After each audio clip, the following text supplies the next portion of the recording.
My master's family consisted of two sons, Andrew and Richard, one daughter, Lucretia, and her husband, Captain Thomas Auld.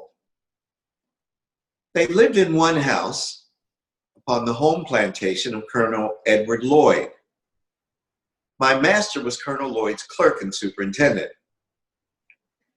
He was what might be called the overseer of the overseers. I spent 2 years of childhood on this plantation in my old master's family. It was here that I witnessed the bloody transaction recorded in the first chapter. And as I received my first impressions of slavery on this plantation, I will give some description of it and of slavery as it there existed.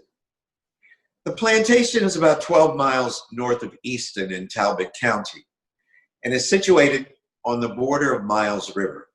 The principal products raised upon it were tobacco, corn, and wheat. These were raised in great abundance, so that with the products of this and the other farms belonging to him, he was able to keep in almost constant employment a large sloop in carrying them to market in Baltimore. His sloop was named Sally Lloyd in honor of one of the colonel's daughters. My master's son-in-law, Captain Auld, was a master of the vessel. She was otherwise manned by the colonel's own slaves. Their names were Peter, Isaac, Rich, and Jake. These were esteemed very highly by the other slaves and looked upon as the privileged ones of the plantation, for it was no small affair in the eyes of the slaves to be allowed to see Baltimore. Colonel Lloyd kept from 300 to 400 slaves on his home plantation and owned a large number more on the neighboring farms belonging to him. The names of the farms nearest the home plantation were Y-Town and New Design. Y-Town was under the overship of a man named Noah Willis. New Design was under the overship of a Mr. Townsend. The overseers of these and all the rest of the farms, numbering over 20, received advice and direction from the managers of the home plantation. This was the great business place. It was the seat of government for the whole 20 farms. All disputes among the overseers were settled here. If a slave was convicted of any high misdemeanor, became unmanageable, or evinced a determination to run away, he was brought immediately here, severely whipped, put on board the sloop, carried to Baltimore, and sold to Austin Woolfolk or some other slave driver as a warning to the slaves remaining. Here too, the slaves of all the other farms received their monthly allowance of food and their yearly clothing. The women and men slaves received as their monthly allowance of food 8 pounds of pork, or its equivalent in fish, and 1 bushel of cornmeal. Their yearly clothing consisted of 2 coarse linen shirts, 1 pair of linen trousers, like the shirts, 1 jacket, 1 pair of trousers for winter made of coarse Negro cloth, 1 pair of stockings, and 1 pair of shoes, the whole of which could not have cost more than $7. The allowance of the slave children was given to their mothers, or the old women having the care of them. The children unable to work in the field had neither shoes, stockings, jackets, nor trousers given to them. Their clothing consisted of 2 coarse linen shirts per year. When these failed them, they went naked until the next allowance. Children from 7 to 10 years old of both sexes, almost naked, might be seen at all seasons of the year. There were no beds given the slaves unless 1 coarse blanket be considered such, and none but the men and women had these. This, however, is not considered a very great privation. They find less difficulty from the want of beds than from the want of time to sleep. For when their day's work in the field is done, and most of them having their washing, mending, and cooking to do, and having few or none of the ordinary facilities for doing either of these, very many of their sleeping hours are consumed in preparing for the field the coming day. And when this is done, old and young, male and female, married and single, drop down side by side on one common bed, the cold, damp floor, each covering himself or herself with their miserable blankets. And here they sleep, so they are summoned to the field by the driver's horn. At the sound of this, all must rise and be off to the field. There must be no halting. Everyone must be at his or her post. And woe betides them who hear not this morning's summons to the field. For if they are not awakened by the sense of hearing, they are by the sense of feeling. No age nor sex finds any favor. Mr. Severe, the overseer, used to stand by the door of the quarter, armed with a large hickory stick and heavy cowskin, ready to whip anyone who was so unfortunate as not to hear, or from any other cause, was prevented from being ready to start for the field at the sound of the horn. Mr. Severe was rightly named. He was a cruel man.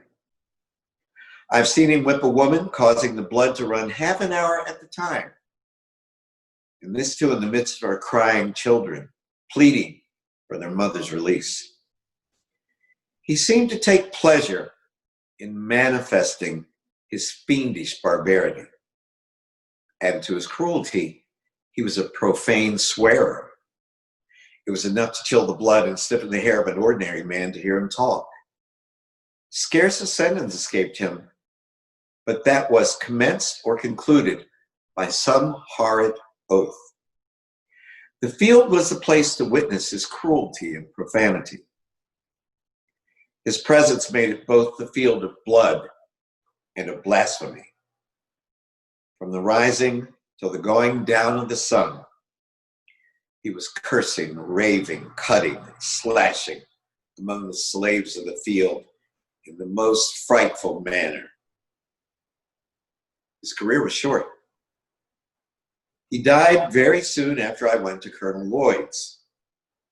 And he died as he lived, uttering with his dying groans bitter curses and horrid oaths. His death was regarded by the slaves as a result of a merciful providence. Mr. Severe's place was filled by Mr. Hopkins. He was a very different man. He was less cruel, less profane, and made less noise than Mr. Severe. His course was characterized by no extraordinary demonstrations of cruelty. He whipped. He seemed to take no pleasure in it. He was called by the slaves a good overseer. The home plantation of Colonel Lloyd wore the appearance of a country village. All the mechanical operations for all the farms were performed here. The shoemaking and mending, the blacksmithing, cart riding, coopering, weaving, and grain grinding, all were performed by the slaves on the home plantation. The whole place wore a businesslike aspect, very unlike the neighboring farms. The number of houses, too, conspired to give it advantage over the neighboring farms. It was called by the slaves the Great House Farm. Few privileges were esteemed higher by the slaves of the out farms than that of being selected to do errands at the Great House Farm. It was associated in their minds with greatness. A representative could not be prouder of his election to a seat in the American Congress than a slave on one of the out farms would be of his election to do errands at the Great House Farm. they regarded it as evidence of great confidence reposed in them by their overseers. And it was on this account, as well as a constant desire to be out of the field from under the driver's lash, they esteemed it a high privilege, one worth careful living for.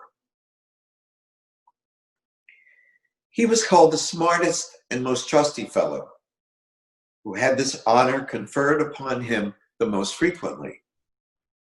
The competitors for this office sought as diligently to please their overseers as the office seekers in the political parties seek to please and deceive the people. The same traits of character might be seen in Colonel Lloyd's slaves as are seen in the slaves of the political parties. The slaves selected to go to the Great House Farm for the monthly allowance for themselves and their fellow slaves were peculiarly enthusiastic. While on their way, they would make the dense old woods for miles around reverberate with their wild songs, revealing at once the highest joy and the deepest sadness. They would compose and sing as they went along, consulting neither time nor tune. The thought that came up, came out, if not in the word, in the sound, and as frequently in the one as in the other.